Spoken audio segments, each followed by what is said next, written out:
tarde. Estamos para dar continuidade ao devocional de Páscoa em uma semana que para nós que acreditamos em Cristo Jesus é a semana mais importante da fé cristã. Em 2004 surgiu um filme chamado A Paixão de Cristo, do Mel Gibson.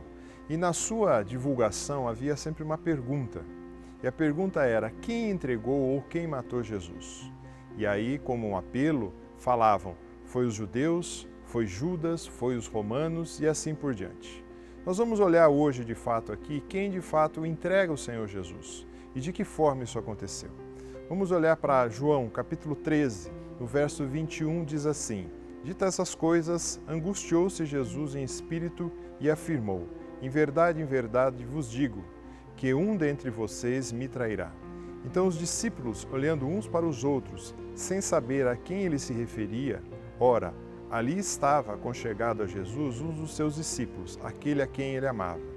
E esse fez Pedro sinal dizendo: pergunta a quem ele se refere. Então aquele discípulo reclinou-se sobre o peito de Jesus e perguntou: Senhor, quem é? Respondeu Jesus: é aquele a quem eu dera um pedaço de pão molhado. Tomou, pois, um pedaço de pão e, tendo molhado, deu a Judas, filho de Simão Iscariotes. E após o bocado, imediatamente entrou nele Satanás. Então disse Jesus: o que pretendes fazer, faça-o depressa. Nenhum, porém, dos que estavam à mesa percebeu a que fim lhe dissera isso. Pois como Judas era quem trazia a bolsa, pensavam alguns que Jesus lhe dissera: compra o que precisamos para a festa, o que lhe ordenara que desse alguma coisa aos pobres. Ele, tendo recebido o bocado, saiu logo. Era noite. Quando ele saiu, disse Jesus: agora foi glorificado o Filho do Homem, e Deus foi glorificado nele. Se Deus foi glorificado nele, também Deus o glorificará nele mesmo, e glorificá-lo-á imediatamente. Traidor é uma pessoa que não é benquista em nenhuma sociedade. Até mesmo em associações como, por exemplo, facções criminosas ou máfia, que têm uma índole muito má, eles não são bem vistos, eles são colocados de lado. O traidor, na realidade, é alguém que não é considerado por ninguém na sociedade. Por quê? Ele revela infidelidade, ele revela falsidade. E quando nós pegamos e vamos buscar no dicionário alguma definição sobre traidor, a primeira palavra que aparece é interessante, é Judas, que o nome naquela época era muito comum, que chamado louvado seja. Mas quando nós olhamos esse episódio, se aproximando da crucificação de Cristo, no verso 21, Jesus diz que o seu espírito ficou perturbado ou incomodado. O que significa isso? Significa, será que Jesus estava assustado pelo que ele iria passar? Significa que será que Jesus estava muito preocupado com a sua vida? Quando olhamos um pouquinho antes, no verso 10 do mesmo capítulo de João, podemos olhar: todos vocês estão limpos, mas nem todos. Aquele com quem partilhava o pão, ou seja, aquele que ele tinha intimidade, estava próximo ali. E ele se volta, como se diz o texto, o calcanhar contra Jesus. Aqui, quando nós olhamos, podemos ver que até um amigo íntimo se voltou contra Cristo. Já fazia aproximadamente quase 3 anos que Judas estava junto com o grupo, caminhavam junto, fazia as coisas junto, sabia dos relatos que Jesus tinha feito, o que Jesus tinha feito. Mas, na verdade, quando a gente pensa, e tem o verso 13 e verso 20, diz assim: em verdade vos digo, quem recebe aquele que me enviar, a mim me recebe. E quem me recebe, recebe aquele que me enviou. Quando nós notamos, Jesus não estava muito preocupado com o que iria acontecer com ele.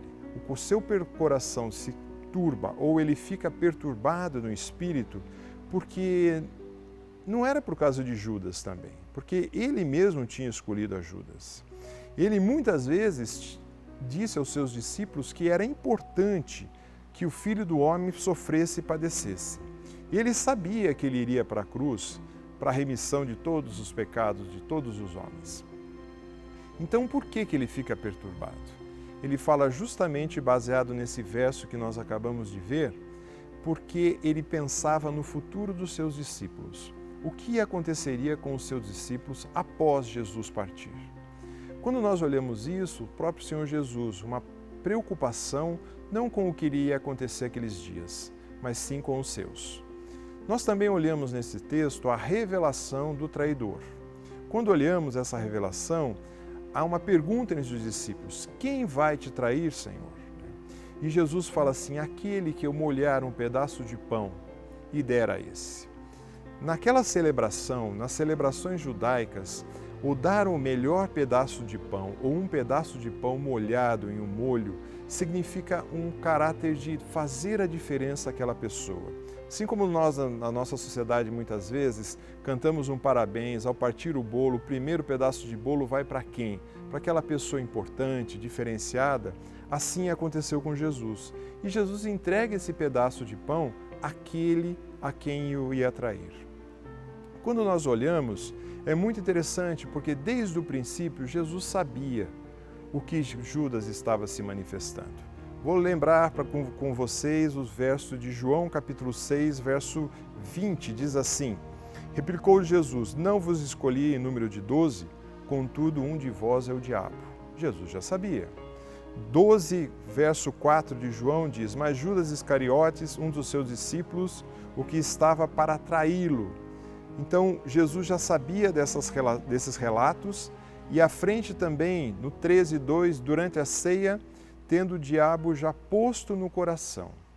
Essa expressão posto no coração significa, já tinha lançado essa ideia para Judas. Mas no capítulo 13, verso 27, após dado o bocado, imediatamente entrou Satanás nele. Foi nesse momento que Jesus, de certa forma, autorizou: faça o que você tem que fazer. E ele se sentiu livre em fazer aquilo. Fazer o quê? Entregar o seu mestre. E é muito interessante porque o Senhor Jesus é vendido por 30 moedas. 30 moedas eram uma referência a muitas vezes o preço de um escravo. E Judas o vende dessa forma. Mas o mais marcante para nós é que tudo isso já havia sido profetizado. No texto de Mateus, e Mateus cita o texto tanto de Jeremias como de Zacarias, diz assim: então Judas, o que o traiu, vendo que Jesus fora condenado, tocado de remorso, devolveu as 30 moedas de prata aos principais sacerdotes e anciãos. Mas o texto continua a narrativa dizendo que aqueles sacerdotes, não queriam aquele dinheiro de volta e queriam comprar um campo. E compram um campo para enterrar aquelas pessoas, de certa forma, indigentes daquela época. Mas o texto de Zacarias e Jeremias já alertava quanto a isso. Alertava que havia um momento em que isso iria ocorrer, há muitos anos atrás. Quando a gente pensa, quem entregou Jesus? Será que foram os judeus, os romanos, os líderes religiosos, Judas? De forma nenhuma. Foi o Senhor Jesus quem se entregou. E ele se entregou em favor de cada um de nós, para cumprir a justiça e o amor de Deus. Jesus tratou Judas com honra, respeito, mesmo sabendo o que ele ia fazer. Jesus deu o melhor parte do pão para ele comer. E como Jesus trata ao Senhor, como Judas trata o Senhor Jesus? Trata-o vendendo, como se fosse um escravo. Todas as profecias apontavam a respeito da morte de Jesus estavam sendo cumpridas. Assim, o que esse relato tem a ver conosco? Tem a ver conosco uma preparação para as nossas vidas com relação à Páscoa. Uma preparação de como nós tratamos o Senhor Jesus. Será que nós temos tratado o Senhor Jesus com honra, com o respeito que ele merece? Naquela situação, o Senhor Jesus, um pouco antes, toma a posição de o dono daquela casa, lava os pés dos discípulos, logo em seguida, ele dá o melhor pedaço de pão a quem o traiu. Como você tem tratado a Jesus? Como Jesus tem tratado você também? Assim cabe a nós essa consideração que, quando nós olhamos o grande final desse trecho, diz assim: quando Judas saiu de cena, Jesus disse: agora foi glorificado o Filho do Homem. Então Jesus fala, agora sim está tudo de acordo como devia estar. Agora sim vai ser dado honra a quem precisa ser dado honra. Agora sim vai ser crucificado, e Jesus sabia o que viria pela frente. Quando Judas sai de cena, o Senhor Jesus está pronto para ir ser imolado como o Cordeiro sem pecado que tira o pecado do mundo e que resgata todo aquele que chegar até ele. Assim, nesse feriado de Páscoa que se aproxima, aproveite a oportunidade junto aos seus familiares e entender quem é Cristo e o que Ele fez naquela cruz em resgate de cada um de nós. Que seja assim. Amém.